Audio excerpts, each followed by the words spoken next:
नमस्कार। टीवी की दुनिया यूं तो अक्सर चकाचौंध भरी दिखती है, लेकिन कभी-कभी ऐसी खबरें भी आती हैं जो हमें चौंका देती हैं। जी हाँ। आज हम एक ऐसे ही मामले पर थोड़ी गहराई से बात करने वाले हैं। ये जुड़ा है जाने-माने टीवी एक्टर आशीष कपूर से।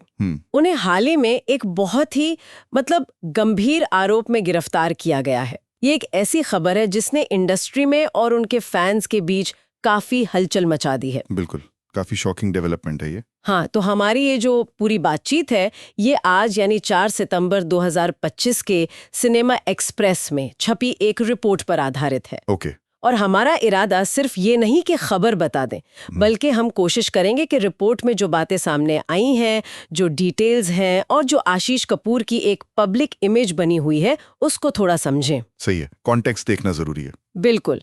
तो चलिए इस मामले को थोड़ा समझने की कोशिश करते हैं। जी। तो सबसे पहले जो मेन खबर है, रिपोर्ट ये कहती है कि टीवी एक्टर आशीष कपूर को दिल्ली पुलिस ने पुणे से अरेस्ट किया है। पुणे से। हाँ, और वजह है एक महिला की शिकायत जिसमें आशीष पर रेप का इल्जाम लगाया गया है। ये अपने आप में बहुत ही सीरियस चार्ज है। बहुत ज्यादा, खासकर किसी ऐसे व्यक्ति के लिए जो इतने सालों से पब्लिक आई में हो। जी हाँ, और रिपोर्ट इस मामले की जो कॉम्प्लेक्सिटीज हैं उन्हें भी सामने लाती है। अगर आरोपों की डिटेल्स देखें तो पता चलता है कि शिकायतकर्ता महिला और आशीष कपूर की जो पहली मुलाकात थी वो सोशल मीडिया पर हुई थी। अच्छा, सोशल मीडिया पर आजकल ये काफी कॉमन है वैसे। हाँ, ये कॉमन है, लेकिन ये उस बैकग्राउंड को सेट करता है जहां से चीजें आगे बढ़ी। और जो कथित घटना है वो अगस्त के दूसरे हफ्ते में दिल्ली में एक हाउस पार्टी में हुई बताई जा रही है। और एग्जैक्ट आरोप क्या है, रिपोर्ट में क्या लिखा है इस बारे में? आरोप बहुत गंभीर है। शिकायतकर्ता का कहना है कि पार्टी में आशीष कपूर उन्हें एक वॉशरूम में ले गए और वहां उनका यौन उत्पीड़न किया। ओह! लेकिन यहाँ एक और एंगल है जो मामले को और उलझा देता है। रिपोर्ट के मुताबिक शिकायतकर्ता ने यह दावा भी किया है कि इस पूरी घटना की, कथित घटना की, एक वीडियो रिकॉर्डिंग भी मौजूद है। Video recording? ये तो बहुत बहुत बड़ा दावा है। हाँ, ये बहुत बड़ा दावा है। अगर ऐसा कोई सबूत है तो ये तो केस की दिशा ही बदल देगा। बिल्कुल। तो क्या पुलिस को मिला है ऐसा कोई वीडियो? यहीं पर एक पेंच है। रिपोर्ट साफ कहती है कि पुलिस अधिकारियों ने कंफर्म किया है कि उन्हें अभी तक इस पॉइंट तक ऐसा कोई वीडियो फुटेज नहीं मिला है। अच्छा, मिला नहीं है। हाँ, लेकिन जाहिर है जांच तो चल रही है। पुलिस इस दावे की सच्चाई का पता लगाने की कोशिश कर रही होगी। देखिए, ऐसे दावों की पुष्टि होना या ना होना ये इन्वेस्टिगेशन का एक बहुत जरूरी हिस्सा होता है, खासकर इतने सेंसिटिव मामले में। सही बात है। और ये भी है कि ऐसे दावे सामने आने से ही मीडिया का ध्यान तो खिंच जाता है, चाहे बाद में वो साबित हो या ना हो। बिल्कुल। ये वाकई में उलझा हुआ लग रहा है। अच्छा, रिपोर्ट में शुरुआती एफआईआर का भी जिक्र है ना? और उसमें भी कुछ इंटरेस्टिंग बातें हैं शायद। जी हाँ, उसमें भी हैं। रिपोर्ट के अनुसार जब पहली एफआईआर लॉन्च हुई तो उसमें सिर्फ आशीष कपूर का नाम नहीं था। अच्छा, और कौन था? उसमें आशीष कपूर के साथ उनके एक दोस्त, उस दोस्त की पत्नी और 2 और अज्ञात लोगों के नाम भी शामिल थे। ओह, मतलब शुरू में दायरा काफी बड़ा था, कई लोगों पर उंगली उठाई गई थी। हाँ, बिल्कुल। ऐसा लगता है कि शुरुआती शिकायत में घटना में कई लोगों की इन्वॉल्वमेंट बताई गई थी। लेकिन फिर कहानी में ट्विस्ट आया। रिपोर्ट कहती है कि बाद में शिकायतकर्ता ने अपना बयान बदल दिया। ये कैसे हुआ? इसका क्या मतलब निकाला जा सकता है? जी, रिपोर्ट के मुताबिक महिला ने बाद में अपना बयान संशोधित किया और जो नया संशोधित बयान है उसमें उन्होंने सीधा-सीधा और मुख्य तौर पर सिर्फ आशीष कपूर पर ही रेप का आरोप लगाया है। तो बाकी नाम हट गए। ऐसा लगता है। अब देखिए, इन्वेस्टिगेशन के दौरान बयानों में बदलाव होना या क्लैरिफिकेशन आना ये कोई अनोखी बात नहीं है। अच्छा। इसके कई कारण हो सकते हैं। शायद कोई नई बात पता चली हो, या घटना का सीक्वेंस और क्लियर हुआ हो, या हो सकता है लीगल एडवाइस के बाद शिकायत को ज्यादा फोकस किया गया हो। हाँ, ये भी हो सकता है। लेकिन ये भी सच है कि डिफेंस साइड जो है वो अक्सर ऐसे बदलावों का इस्तेमाल करता है शिकायत की क्रेडिबिलिटी पर सवाल उठाने के लिए। सही कहा। इन्वेस्टिगेटर्स के लिए ये समझना जरूरी होगा कि ये बदलाव क्यों और कैसे हुआ। बिल्कुल। ये पहलू मामले को और मुश्किल बना रहा है। लेकिन रिपोर्ट में एक और किरदार का जिक्र है जिनकी भूमिका काफी विरोधाभासी सी लग रही है। आशीष के दोस्त की पत्नी, उनके बारे में क्या पता चला है? हाँ, ये इस मामले का एक और बहुत ही पेचीदा पहलू है। शिकायतकर्ता महिला ने ये इल्जाम भी लगाया है कि जब वो कथित घटना के बाद वॉशरूम से बाहर आईं, तो आशीष के दोस्त की पत्नी ने उनके साथ मारपीट की। मारपीट भी? जी, ये अपने आप में एक अलग आरोप है, फिजिकल असॉल्ट का।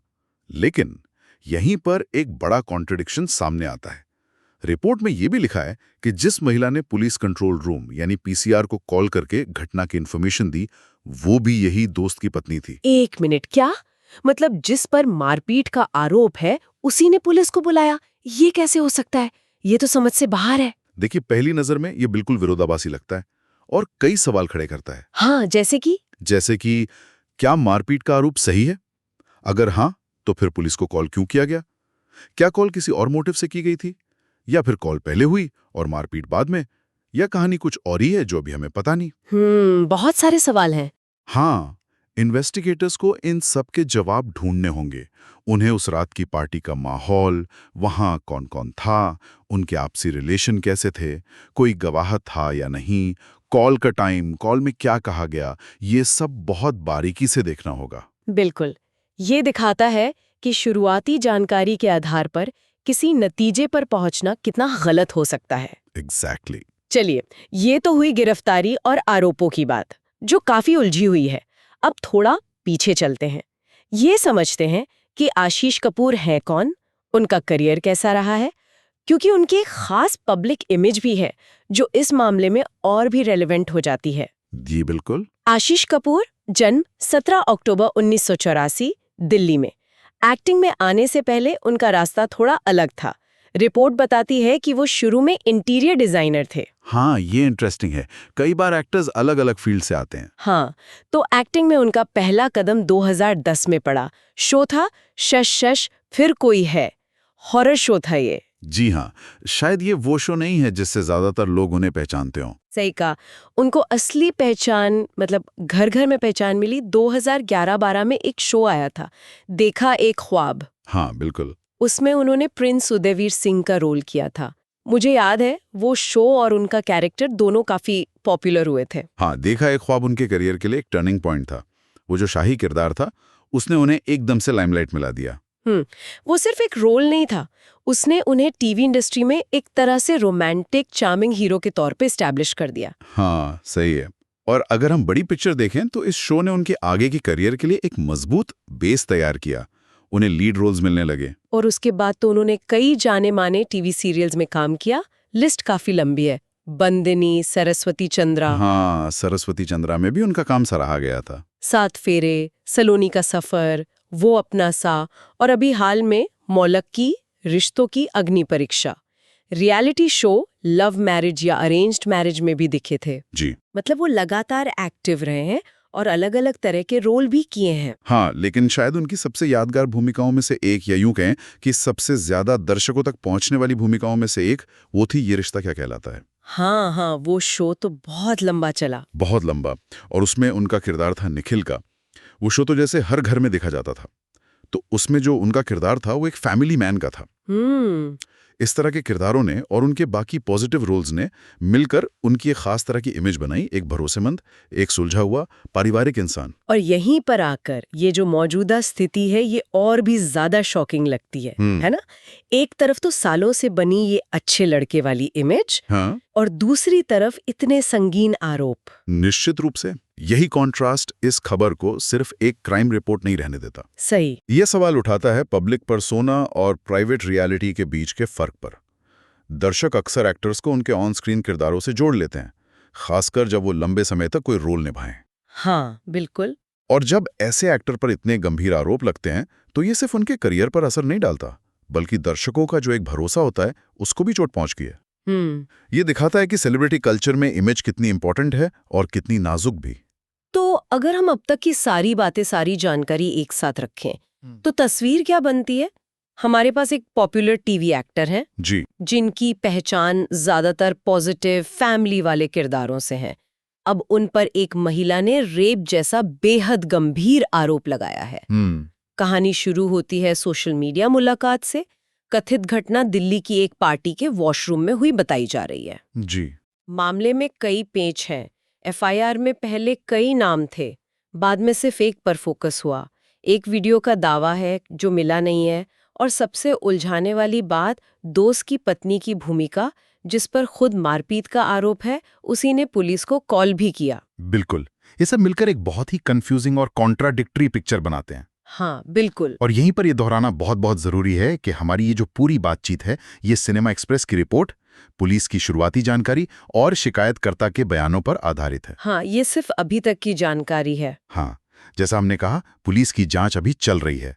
उन्हें वो वीडियो फुटेज का सच पता करना है, सभी लोगों के डिटेल में बयान लेने हैं, गवाहों से पूछना है, फॉरेंसिक एविडेंस देखने अगर कुछ है तो। और इस पूरी प्रक्रिया में ये याद रखना कितना जरूरी है कि आरोप लगना और अपराध साबित होना, ये दो अलग बातें हैं। अत्यंत महत्वपूर्ण। हमारा लीगल सिस्टम इसी सिद्धांत पर चलता है कि हर व्यक्ति निर्दोष है जब तक कि उस पर लगा आरोप अदालत में साबित ना हो जाए। सही। मीडिया रिपोर्ट्स, पुलिस ब्रीफिंग, ये सब प्रोसेस का हिस्सा है, फाइनल वर्डिक्ट नहीं। जुडिशियल प्रोसेस लंबा होता है, उसमें कई स्टेज होते हैं, दोनों पक्षों को मौका मिलता है अपनी बात रखने का, सबूत पेश करने का। तो इस स्टेज पर किसी नतीजे पर पहुंचना या अटकलें लगाना ठीक नहीं होगा। हमें जांच पूरी होने और अदालत के फैसले का इंतजार करना चाहिए। बिल्कुल सही कहा आपने।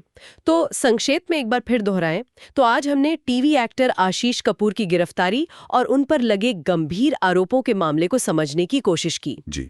हमने देखा कि कैसे सोशल मीडिया जान पहचान से शुरू होकर मामला एक पार्टी में कथित अपराध तक पहुंचा और इसमें बदलते बयान, कथित वीडियो और एक गवाह आरोपी की विरोधाभासी भूमिका जैसे कई उलझाने वाले पहलू हैं। हाँ। हमने आशीष कपूर के एक्टिंग करियर पर भी नजर डाली, खासकर देखा एक ख्वाब और ये रिश्ता क्या कहलाता है जैसे शो से बनी उनकी पब्लिक इमेज, और इन आरोपों के बीच जो एक तनाव है उसे समझने की कोशिश की। और अंत में शायद ये मामला हमें कुछ बड़े सवालों पर सोचने को मजबूर करता है। जैसे कि जब कोई पब्लिक फिगर, खासकर जिसकी एक अच्छी पॉजिटिव इमेज बनी हो, वो इस तरह के गंभीर आरोपों में घिरता है, तो उसकी प्रोफेशनल लाइफ, पर्सनल रेपुटेशन और जो कानूनी प्रक्रिया चल रही है वो कैसे आपस में उलझ जाती हैं। ये एक सोचने वाली बात है। और इस तरह की घटनाओं पर जो तेज मीडिया कवरेज होती है, समाज का जो रिएक्शन आता है, वो हमारे अपने मूल्यों के बारे में, सेलिब्रिटी कल्चर के प्रति हमारे आकर्षण के बारे में और कभी-कभी न्याय प्रक्रिया को लेकर हमारे धैर्य के बारे में क्या बताता है। ये सिर्फ एक व्यक्ति का मामला नहीं, बल्कि ये सोचने का मौका भी है कि हम ऐसी सिचुएशंस को कैसे देखते हैं, कैसे समझते हैं।